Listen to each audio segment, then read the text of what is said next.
So, it's May the 4th, and I thought, what better day to go back to doing my Star Wars reviews.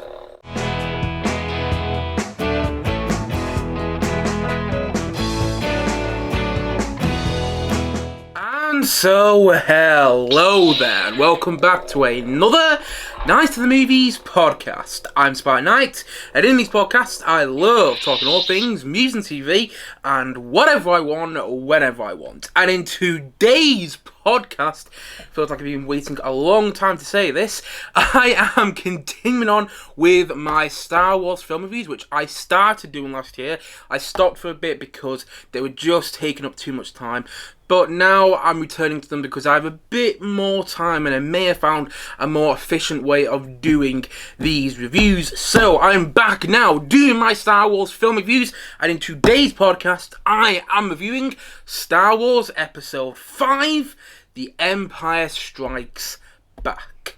So let's get into it, shall we? Star Wars Episode 5, The Empire Strikes Back was released in 1980, and it was the second Star Wars movie to be released and the second Star Wars movie not to be directed by George Lucas. Although George Lucas was a writer on this film, he came up with the story, and although he did work heavily on this movie, like if you watch any of the behind-the-scenes documentaries on the original Star Wars trilogy, he is still very much involved with this film. He did not direct it, at least he's not credited with directing it. He may have directed certain scenes, but he didn't direct the film as a whole. He didn't direct the film as a whole. Instead, this film was directed by Irving Kershner. I may have mispronounced his name. Funny thing is, I think after making this film, he went on to make the kind of Bond movie. I say kind of there because it's not really a Bond movie, but he went to go make the Bond movie Never Say Never Again, which isn't part of the Bond franchise, but it still includes the character James Bond, played by Sean Connery in that film, and that is one of the worst Bond movies. It's one of the worst movies, actually, that I have ever seen. So it's very surprising to see his name attached as a director to this film, but nevertheless, that is the case. Irving Kershner is credited as a director of this Star Wars movie, and as I've already said, this was the second Star Wars movie to come out. It came out in 1980. And if you follow the Star Wars timeline, this is the seventh Star Wars movie to come out as part of the Star Wars timeline. Actually, it's the 8th if you count Clone Wars. I wasn't really thinking about Clone Wars. I don't think a lot about the Clone Wars movie because I don't really like it. But if you count the Clone Wars movie, this is the 8th Star Wars film to come out in the Star Wars timeline, because obviously you got the prequels, episodes 1, 2, and 3. Then you get Clone Wars is in between all them, so you get the Clone Wars movie there, then you get Solo, and then you get Rogue One, and then you get A New Hope, and then you get this film. So if you want to include Clone Wars, Solo, and Rogue One, this is the 7th Star Wars film in the Star Wars timeline. But if you're not including the spin-off movies, this is of course the 5th movie in the Star Wars franchise. And I spoke about this in my Star Wars film reviews that I did about a year ago now. When I initially watched these films, I watched them in chronological order. I started with The Phantom Menace, and then watching it with my family and being completely taken by the world of that film. Like, I couldn't believe what I just witnessed. It was all over me. Like, I could not stop thinking about it. And I remember feeling that way about all the Star Wars movies as I watched them growing up. I mean, I've never loved Attack of the Clones. I don't really like Attack of the Clones, and I've never really loved A New Hope, which I know is a bit of a controversial opinion, but it is my opinion nonetheless. However, those films just completely turned my world on its head after I watched them at a young age. But it was with Empire Strikes Back that I really was taken aback by the story. You know, as much as I was taken aback by The Phantom Menace and the world that I was being introduced to, it wasn't until Empire Strikes Back, really, that I was taken aback by how much I was emotionally engaged in the film from a young age. I remember finishing Empire Strikes Back at a young age and having this feeling that I didn't really expect to get from a Star Wars movie. Up until that point, I very much enjoyed watching the Star Wars films, but with Empire Strikes Back, it was the first time where I felt emotionally and properly emotionally taken back by it, because I was emotionally taken back by Revenge of the Sith the first time I saw it. But I think that's because I've seen so many characters die, you know? Whilst in this movie, you don't really see any characters die. Apart from the Battle of Hoth, in which the characters you see die, you don't really know. You don't really see any of our main characters die in this film, unlike Revenge of the Sith. Yet I felt so emotionally attached to what was going on, and the feeling it left me with, I could not stop thinking about. I could not stop thinking about the end of this film after I saw it for the first time. And Empire Strikes Back, this film has always been that one Star Wars movie I've wanted to return to time and time again. I mean, don't get me wrong, I feel that about other Star Wars movies as well. I always have this nostalgic feeling towards The Phantom Menace. I always want to return to watch Rogue One, because one of my fondest memories of watching that film for the first time in the cinema. I always wanted to return to watch Revenge of the Sith as well, because of how much it actually works for me on a rewatch. On a rewatch sometimes it works for me more than other times, but you get the point I'm making, that this isn't the only Star Wars movie that I want to go back and rewatch time and time again. I feel the same way about Return of the Jedi as well, but this is the one Star Wars movie that I look forward to rewatching the most, because this film is perfect. I don't care what anybody else says. The amount of times I say that Empire Strikes Back is one of my favourite films ever, and whoever I say it to turns their nose up. I just want to go, when was the last time you watched the film? What did you actually think about the film? You know, take away the whole sci-fi, the whole Star Wars-ness of it all, and just watch it as a film and see what you feel about it when you're watching it. And I guarantee you'll come away from it the same way that I come away from it, because in my opinion, this is a perfect film, and it is one of my favourite films that I have ever seen. I would say it's probably my second favourite film of all time. Some days it is my favourite film of all time, but then some days Indiana Jones and The Last Crusade, the third of the Indiana Jones films, is my favourite movie of all time. Indiana Jones and The Last Crusade is one of those movies I'll never get tired of. And I'll never get tired of this film either, but if I could take one film to a desert island, I would probably say Last Crusade. That being said, if Last Crusade wasn't available, if the DVD or whatever wasn't available, I would easily just go into Empire Strikes Back. This is a close follow-up as my favourite film of all time, because of so many reasons. First of all, this film just screams Star Wars to me. Everything about this film feels Star Wars. There's nothing about it which I feel is fake, or which I feel has too much CGI. As much as I do enjoy Revenge of the Sith, there's quite a few moments in that film where I'm like, okay, yeah, that's too much CGI. You could probably toe down on the CGI in this moment. And as much as I do enjoy A New Hope, I mean, I love it, but I do enjoy it, there are parts of A New Hope where it doesn't quite feel like Star Wars to me. Whereas you get to this film, and when I'm rewatching it, I can't help but just get these goosebumps from scene to scene, from moment to moment to moment, because it just all feels like Star Wars to me, and I mean that in the best way possible. Everything in this film feels like Star Wars, and it feels like the Star Wars that I fell in love with. You know, when I rewatch this film, you know, the more I rewatch it, that I get it. I get why so many people fell in love with the Star Wars franchise. Whenever I rewatch A New Hope, I don't necessarily get that, but I get that whenever I rewatch Empire Strikes Back. You know, from scene to scene to scene, this film feels iconic. Every single scene in this film feels iconic. I mean, there are obviously the iconic scenes, you know, where Yoda is using the Force to levitate the X-Wing out the water, and there's, of course, one of the most famous scenes in all of film history in Darth Vader saying, "I am your father" to Luke. That's one of the most famous scenes in all of cinema history. But it wasn't just those two scenes. It was like the introduction to the AT-AT.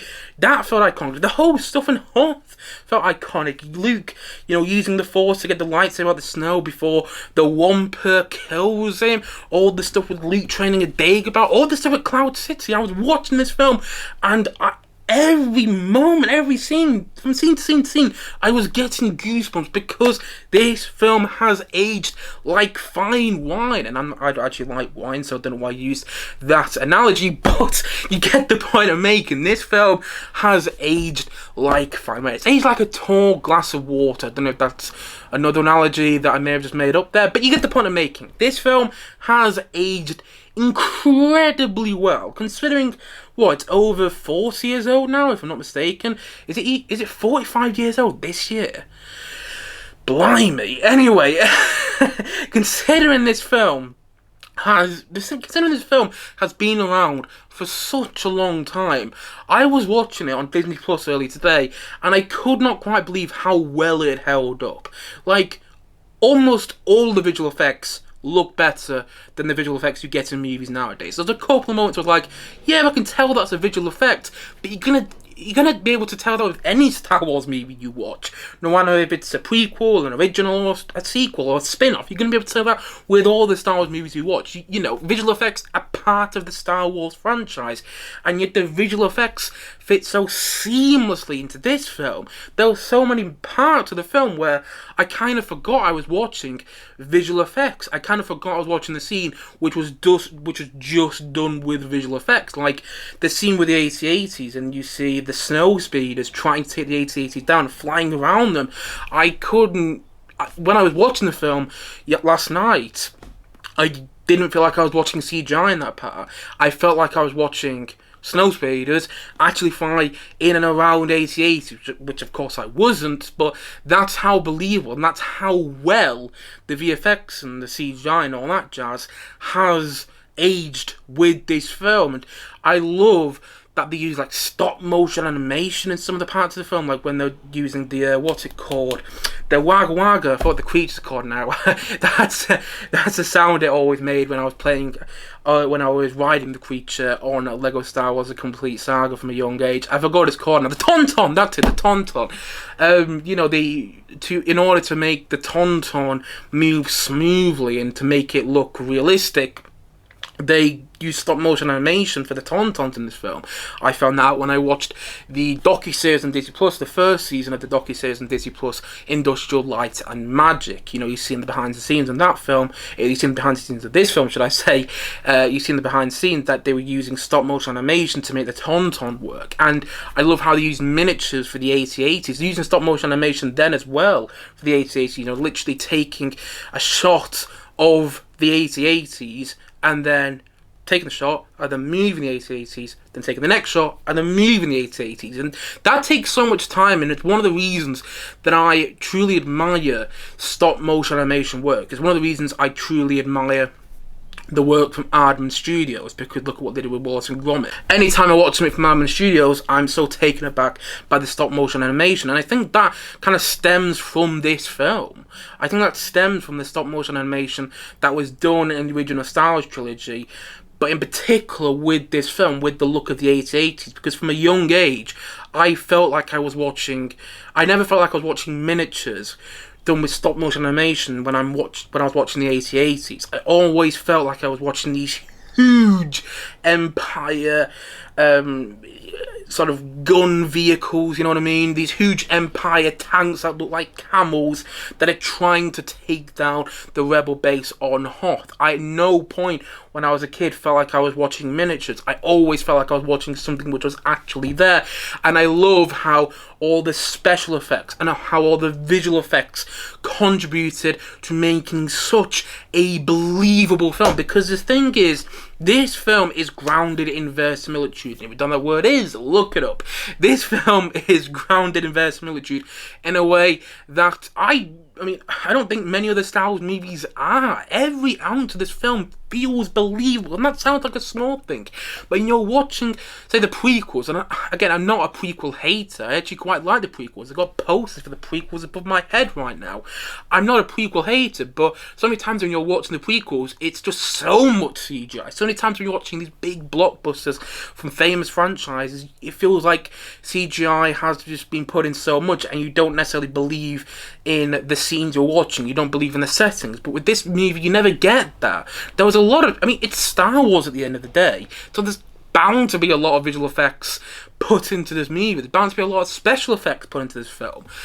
But I never feel like I'm watching special effects or visual effects bring the film to life when I'm watching the film, and I mean that in the best way possible, quite literally the best way possible, because there's so many times when you watch a film and you can tell that a special effect or visual effect has been used to bring something to life. But I never feel that with any of the settings, any of the big sequences in this film, and any of the film as a whole.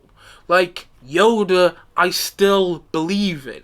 Even though now I've seen behind the scenes videos and behind the scenes images of Frank Oz, who also voices and puppets Miss Piggy in the Muppets, puppet Yoda in this film, and do the same with Return of the Jedi, because obviously Yoda returns in that film, and do the same with Yoda in The Last Jedi, because Yoda has a small cameo in that film as well, in which he is puppeted. Even though I've seen behind the scenes images and videos of Frank Oz puppeting and voicing Yoda, at no point when I'm watching this film feel like I'm watching puppet Yoda. I just feel like I'm watching Yoda. And that's not an easy thing to do. That's not an easy thing.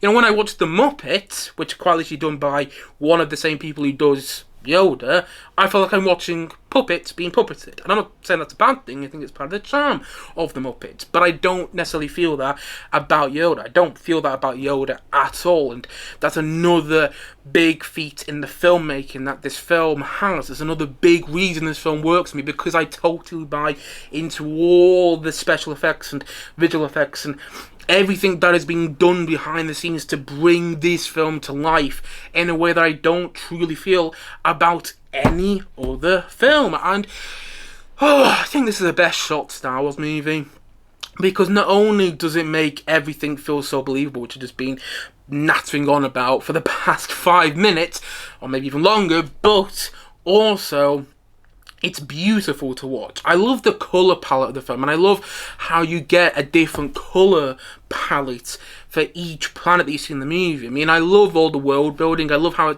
the planets that we see in this film are not the same as the planets that we saw in A New Hope. If this film was made nowadays, you would have probably seen Tatooine again. You would have probably seen another version of the Death Star. And granted, you do see another version of the Death Star in Return of the Jedi. But this film, I still feel is daring, because you don't go back to Tatooine. You don't go back to any of the planets that you were introduced to in the first film. There's no Yavin 4, which was the rebel base in the first film. We're told in the opening crawl that the rebel base has been destroyed. And instead, we get to see this new rebel base on this new planet called Hoth, which is a snow planet. And that's always been the joke with Star Wars. Like, each planet's got its own biome, Each planet is like there's one planet that's a snow planet, there's one planet that's a sand planet, there's one planet that's a jungle planet, But I love how with Hoth, you totally believe that this is an actual planet you can go and visit. I believed it was, and then I would watch some of the behind the scenes stuff on the making of this movie, and I was like, oh right, they shot this on location. And you can tell, and I mean this in the best way, with this film, you totally believe in Hoth. And I love how they expanded on the Star Wars galaxy, making it feel like a galaxy with this movie, and how they shot Hoth, how they made it look like a planet, how they made Dagobah look like a planet. There's no one part when I'm watching Dagobah and thinking, you know what, they shot this on a set, and I can tell that Dagobah looks like a real place, even though it was completely fake and made, and it was a set. I never felt that about Cloud City as well. Cloud City, the way Cloud City looks with that sort of burning sunset in the background always gives me goosebumps, and there's so many parts of the film which give me goosebumps. Even the twists, all these years later, and I've seen this film about a gazillion times, and that's no exaggeration. Yes, I may have seen this film about a gazillion times, but the twists still work for me. Yes, everybody knows about the twist, I am your father. No, that's impossible. Everybody knows about that twist. But it's still effective, as is the twist, as is the other twist at Cloud City, when Lando is talking to Han Solo and is like, I've just made a deal with the Empire, they'll keep him out of here forever. And then the door slides open, you see Vader, the other side of the table, use the Force to get Han Solo's gun. I remember watching that twist take place. I have a vivid memory of this, watching this twist take place when I was watching this film at a much younger age for the first time and thinking, wait, what? What's just happened? That's the deal he's made to keep the Empire out of here? He's just given up his, well, not his best friend, but he's given up one of his oldest friends. And I remember being shocked by that twist in a way that I hadn't been shocked by any other twist by a movie by that point. Like, I couldn't get past that twist. And then I already knew that Vader was Luke's father because of the way I watched the Star Wars movies growing up. But even watching that twist happen where Vader tells Luke that he is his father, I remember that still being effective because of the way it was done and because of the way that the film is written. I do think this is the best written Star Wars movie because you also really care about the characters in this film. Not to say you don't care about the characters and you don't grow a fondness to them in A New Hope, but I think particularly with this film, you grow an affection, you grow an emotional engagement to these characters. You actually get to see that these characters care about each other. Like when C-3PO goes into the wrong room in Cloud City and literally ends up in pieces, Chewbacca tries to save him. He goes back to save him, pick up all the pieces and tries to mend him, and then that actually makes Chewbacca a character. You know, you didn't really get that in A New Hope, at least I didn't really get that in A New Hope. Whilst in this film, yes, Chewbacca doesn't speak and just makes the iconic noise. I mean, I can't do a Chewbacca impression to save my life. But the other point I'm making, Chewbacca doesn't say anything, but showing how much he cares about Han Solo when Han Solo goes into carbonite, and showing how much he cares about C-3PO when C-3PO is taken away by these little pig creatures, what they're called, Ugonauts, I think that's what they're called. It just gives you more, it just tells you how much he cares about these characters, and it creates a character for Chewbacca, something which I don't think really got in A New Hope. And I feel more attached to Luke Skywalker in this film, the journey that's going on, particularly with the twist that happened later on in the movie, the iconic twist. I feel more attached to Han Solo. I think they say is probably Harrison Ford's best performance as Han Solo in the Star Wars franchise as a whole, although I do love his performance in The Force Awakens. I love his performance in that movie, and I'll talk about that more when I review The Force Awakens in the forthcoming weeks to months on this channel. But I love Harrison Ford as Han Solo, and I love the character of Han Solo, and I think my love of the character of Han Solo, my love for the character of Han Solo came from this film. I love Leia in this film. I love how C-3PO is given more to do and on the adventure of the characters. I love Yoda. I mean, I love Yoda so much. I've got Yoda Funko Pops. I've got a Yoda t-shirt that I often wear when I'm reviewing stuff on this channel that I think I wore in my review of The Phantom Menace about a year ago now. You know, I think it might actually been exactly a year ago now. I think I started doing my Star Wars reviews on May the 4th, 2024, and now on May the 4th, 2025. So there's that. Yeah, I love Yoda so much. I love Lando. Lando's such a cool character. He's the coolest character in the galaxy, and you get that from Han Solo and Lando's first interaction. In our first meeting with Lando Calrissian, you understand how cool of a character he is. You know, I love Lando. I wish he was in more Star Wars movies because of how much I love him in this film. Yeah, Lando is one of those characters that just the vibes he gives off is smooth and cool, and that's another reason I love this film, because you have a great set of characters that are for the most part separated in this film. When you think about it, yeah, when I think about it now, there's only one scene where we see all our main characters together in this film. And that's when you see, that's in Hoth, where you see Han and Leia arguing, and she calls him a scruffy-looking nerf head, And that's the only scene where you see all our main characters together. Unlike A New Hope, where our main characters together through a large section of that film, this film does what I think any great sequel should do. I think it separates our main characters and shows the power of our main characters when they are on their own journeys.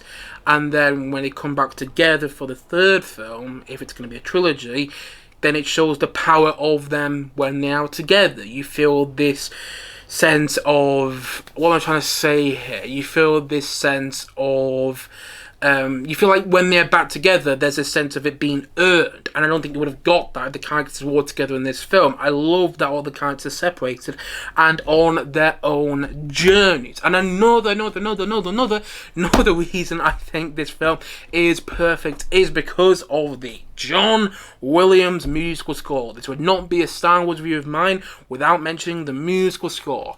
Not only do I think this is the best Star Wars musical score, but I think it might be John Williams' best piece of work.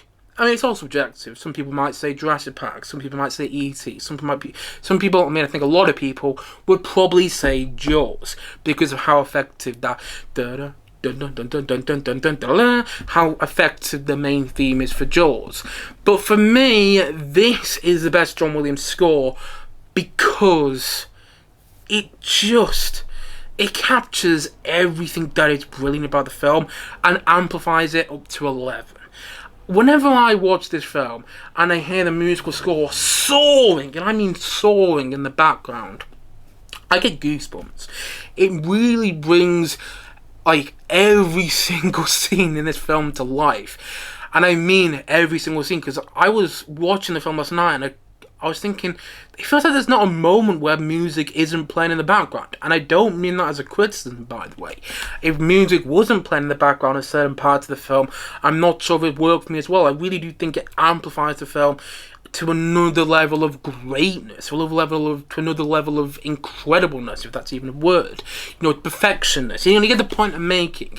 I think the musical score to this film is so integral to the film itself. It's an ingredient to the film. It's a character in the film. And to really solidify where I'm coming from, this was the first Star Wars movie to include the iconic piece of music, the Imperial March, aka Darth Vader's theme. When you first hear it used in this film, when you see the Star Destroyer for the second time, when you see the Super Star Destroyer for the first time, when you see the Star Destroyer for the second time in this film, because you see them at the beginning and then it cuts back when they're all waiting outside Hoth, they're all literally floating around the Hoth planet, you hear that Imperial March playing, dun dun dun dun dun dun dun dun. When you hear that for the first time, there's this sense of, okay, this is something special. Not only is the film going to be something special, but the musical score is also going to be something special. And there are just so many perfect pieces of music in this film. Yoda's theme, it's a theme I often listen to, like, at least once every couple of days. I love the theme. I love all the music that plays when we get to Cloud City. I love all the music that plays in the Battle of Hoth. I love the music that plays where we see Han Solo going to carbonite. Dun, dun, dun, dun, dun, dun. I mean, I can't sing it to save my life, but yeah, I love all the music in this film, and the theme for Han Solo and Leia, which this film ends with, da da da da da da da da. I mean, again, I can't really sing it, but oh my god, the musical score, just the more I think about it, the more it makes me smile. And then, yeah, this is my favourite of all the Star Wars musical scores, and I like all of them. At the very least, I like all of them. My least favourite is probably the score to Attack of the Clones, but I still really like the score to that film. But with Empire Strikes Back, I don't know how he did it, but John Williams somehow outdid himself from the score that he did from A New Hope, and outdid himself as a whole. I don't think John Williams has been able to achieve this level of, and I think he's come pretty damn close, by the way, but I don't think he's ever been able to achieve this level of perfection with another musical score he has done. Because everything about the musical score to Empire Strikes Back to this film is note perfect. And I mean that. Note perfect. And another reason, I mean, there's so many reasons, and I could go on forever and ever and ever. I have gone on forever and ever and ever already, but another reason I love this film so much is because of the ending. This was the first time I watched this film, it was the first time I was exposed to a bittersweet ending like this. Not necessarily a sad ending, because I do think there is sadness in the ending to the film. They lose Han Solo. But at the same time, there's this sense of hope. Our main characters are reunited. They're going to go and get Han Solo back, or at least they're going to try. And there's this sense, there's a real bittersweet feeling to the end of the film. And this was the first time I'd ever really got that from a film. Our main characters had lost, but they'd also gained something along the way. And I remember watching the film for the first time and getting to the ending and just thinking, oh well, that's perfect. You've literally ended it in a way that you round off the story, but there is still more story to tell, and I can't wait to see where the story continues with episode 6. And I still feel that now. I watched this film in the cinema a good couple of months ago with my friends. One of which, actually both of which, hadn't seen the film in the cinema before. I had seen it in the cinema before, but I'll always go back to watch this film in the cinema again. And I got to the end of the film, I was like, you know what, that's a complete story. And so many times in film trilogies or in film franchises as a whole, you get to the second film and you can tell it's trying to set up sequels. Even in sequels in franchises that I like, you can tell it's trying to set up a sequel, you know? Whilst with Empire Strikes Back, yeah, there's set up for a sequel. Yeah, there's still room for the story to continue, but it doesn't necessarily have to. You don't have to watch the next film straight away because this film has a complete story. It reminds me of The Two Towers, the second of the Lord of the Rings films. And that's one of the reasons I love Two Towers so much, because you get to the end of Two Towers and, yeah, it's the end of that story. There's still another chapter of the story, but you don't need to rush into it straight away. This film exists on its own 2 feet, and there's so many sequels that I can't say that about. There's so many sequels where I'm like, yeah, you had to watch the first one in order to understand the second film, and you have to watch the second film in order to understand the third film. And you can need to watch the third film straight after the second movie, or you wouldn't have the same. It wouldn't have the same effect, you know. But I don't feel that with Empire Strikes Back. I don't think you need to watch A New Hope in order to enjoy this film. I don't think you need to jump into Return of the Jedi straight away after seeing this film. Don't be wrong, if you did that, if you did either of those two things, you'd probably like this film even more, but you don't have to. Although that is another reason I love it, you know. A New Hope, although I don't love that film, which I know again is a controversial opinion, but it is my opinion, it's an unpopular opinion, but I'm not a popular YouTube channel, so that's fine. Even so I don't love A New Hope, whenever I watch that film, I like how it makes me care more about Empire Strikes Back, because you see how Empire Strikes Back is more confident in the ideas and in the story details and in the narrative details and all that sort of stuff. And I love how Empire Strikes Back, I love how it expands on everything that was great about A New Hope, and again, amplifies it up to 11.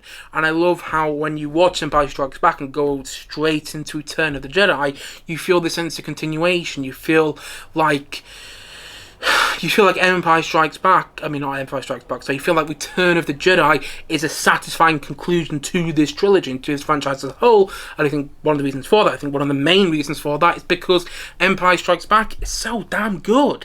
You know, I could go on and on and on about the reasons that I love this movie so much, and I have already. I mean, I do ramble on this channel. I don't know what some people think of my rambling sometimes, but I know I sometimes have a bit of an issue with it when I'm editing videos, but still, nevertheless, going back onto what I was saying, I could go on and on about why I love this film so much, but I have already. And one other thing that I want to say about this film is I love all the themes explored in it, and I love how each scene gave me goosebumps from moment to moment. And I love how each scene feels iconic. And I know I've already said those latter two things along this review, but when I was watching the film last night and it got to the scene where, Luke is training on Dagobah and he goes to the cave and he confronts Darth Vader and then he chops Darth Vader's head off and Luke's own face is shown in Darth Vader's mask, is shown behind Darth Vader's mask. When I was a kid, I never really understood that scene. I never got it. I'd watch that scene and always be confused, like, what's really going on there? To the point that it was only till a good couple of years ago where I started to get my head around that scene. And it was last night when I found it wasn't just last night, I'd kind of had these thoughts about this scene for quite a bit of time, but it was not too long ago where I started to read the scene in the way, and I don't know if this is the way I'm meant to read the scene, but this is the way I read the scene, that when Luke sees his head underneath Darth Vader's mask, he realizes that he is his own worst villain, and that Vader, if he gets hold of him, if he tricks him into joining the dark side, then Vader will bring that out in him. Vader will bring out the worst in him, and Luke now understands, after training on Dagobah, that he is his own worst villain. And that's a theme in any form of storytelling that's always got me, because I've grappled with that myself. I think everybody has in their lives at some point. Everybody's grappled with the fact that they are probably their own worst villain. If you're not, well then you must be very self-assured and very confident of yourself, and I'm not. So whenever I watch that scene in the film, it hits me in the feels, and then not too long after that scene, you get probably the best quote in all of Star Wars, which is from Yoda, which is, of course, do or do not, there is no try. A quote which is, in my opinion, is life affirming. I have thought about that quote so many times when I'm struggling to do something. I think about the quote, do or do not, there is no try. And it's a quote that you should live by. And there's so many parts of this film which just bring out those feelings for me in the best way possible.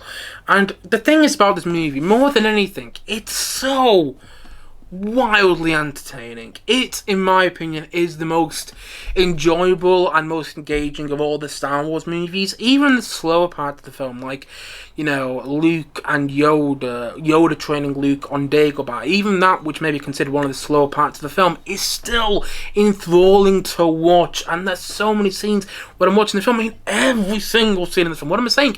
Every single scene in the film gives me goosebumps, and the John Williams musical score, it feels like a light of fire in me, and the way this film is shot, the set design, which I've already talked about, production design, which feels meticulous. Like, I was watching so many moments in this film thinking, how long must it have taken to get this production design and the set design correct on this moment? There's so many moments in the film I was just thinking, how did they make this work?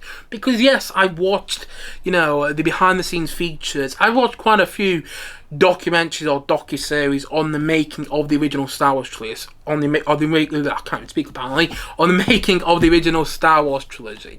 I say I watched quite a few. I watched two. I think one was called I forgot what it was called. It was like Empire something. It wasn't just about this movie. It was about the making of the original Star Wars trilogy, but included stuff about the making of Empire Strikes Back.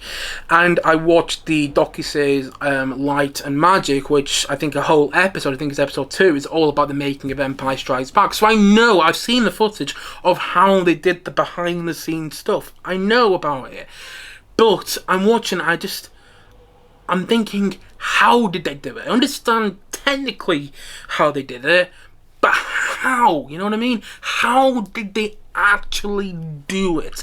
How did they make this film as good as it is? How did they make this film as amazing as it is? Because it still holds up now. about 45 years later, this film still holds up, and I think it still holds up because it's not just an excellent, I mean excellent with a capital E there, it's not just an excellent sci-fi film, but it's an excellent movie, and in my opinion, it's one of the greatest films of all time. That still astounds me, still punches me in the gut every time I watch it, with twists that are somehow still effective all these years later, even though they've been spoiled to death and parodied to death, you know what I mean? The twists are still effective, the characters are still just as endearing as they've ever been, and the story is still as emotionally engaging as it's ever been, and the John Williams musical score still somehow, I mean not somehow, everybody knows how, because John Williams is a genius. The John Williams musical score that, in my opinion, is his best work and amplifies this film to 11, because in my opinion this film is perfect. And it's perfect because everything about it feels like Star Wars to me. Everything about it. You know? There's not a single moment in this film where I'm like, you know what? No, this doesn't feel like Star Wars to me. And I would say I don't feel that way about other films, like maybe the next film in the franchise. Whatever that may be. But with this film in particular, I watch it and I can't get over how they made it. I can't get over how they made this film work. And there's very few films that I think about like that, you know? But Empire Strikes Back is, without a doubt, one of them. And so, all in all, I'm going to say that Star Wars Episode 5, The Empire Strikes Back, I'm going to say that it's a 10 out of 10. Surprise, surprise. There are no notes with me when it comes to this film. Going back to what I was saying, not too long ago in this review, how did they make it work? How?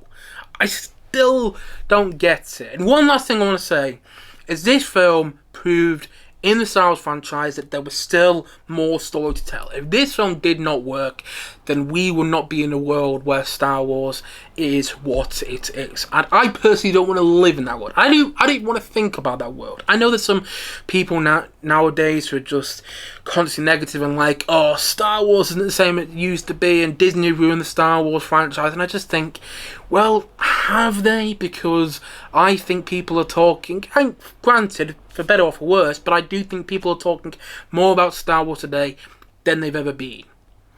And I think one of the reasons that's the case is because of Empire Strikes Back. I'm telling you now, if Empire Strikes Back was not the success and was not the groundbreaking piece of cinema that it was, because I can tell you now, if you look at stuff behind the scenes, they were pushing the boundaries of this movie. Pushing the boundaries with A New Hope, but somehow they pushed the boundaries even more when it came to this film. And I love when films push boundaries. That's another reason I love this movie. Honestly, I could go on and on about the reasons I love this film, and I have already, so I'll stop myself before I go on even further. But the point I was making is, this film showed audiences, showed everybody who was a fan of the first Star Wars, or maybe not even a fan of the first Star Wars, just everybody who knew about the first Star Wars, that there was more story to tell. That A New Hope wasn't just it. That Empire Strikes Back, you know what? It's even better. You know what? Empire Strikes Back feels like it says to A New Hope, yeah, it feels like it says to everybody who liked A New Hope, yeah, we understand how much people love that movie, we understand how that movie is so close to people's hearts, but you know what, we're gonna one-up A New Hope, and we're going to make arguably the greatest film of all time, and we're gonna do something that you do not expect, and we're going to push the boundaries even further in a way that you will not expect either. And you know what? We are going to completely turn your world on its head with an unforgettable sequel that will want you yearning, that will leave you yearning for more Star Wars. And that's exactly what this film did. And I'm so glad it did that, because as you can probably tell by the things behind me, my life would not be the same without Star Wars. And the more I think about it, the more I think that this is the truth. That is all down to this film. That is all down to Star Wars Episode 5, The Empire Strikes Back. And so, all in all, as I've already said, and as I'm going to say once more in this podcast today, Star Wars Episode 5, The Empire Strikes Back is a perfect movie in my opinion. It's one of my favourite movies, and that is why I'm going to say once more that it's a 10 out of 10 from me.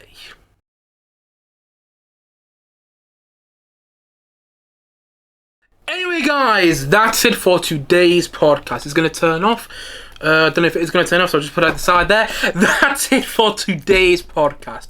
If you have seen Empire Strikes Back, if you haven't, what are you waiting for? But if you've seen Empire Strikes Back, please let me know your thoughts on it in the comment section below, and look forward to my review of Star Wars Episode 6, Return of the Jedi, coming very, very soon on this channel. And of course, happy Star Wars Day, whatever your Star Wars thing you're doing. I hope you have a wonderful Star Wars Day, and may the 4th be with you. And until next time, until my review of Return of the Jedi, thank you as always for watching or listening to this podcast. And if you haven't yet, please do click down below and like and subscribe on this video. And look forward to many more videos and many more podcasts coming very, very soon on this channel. As I've already said, thank you as always for watching or listening to this podcast. And yeah, somehow we're at the end now, so I will see you guys again soon. But bye for now. Bye.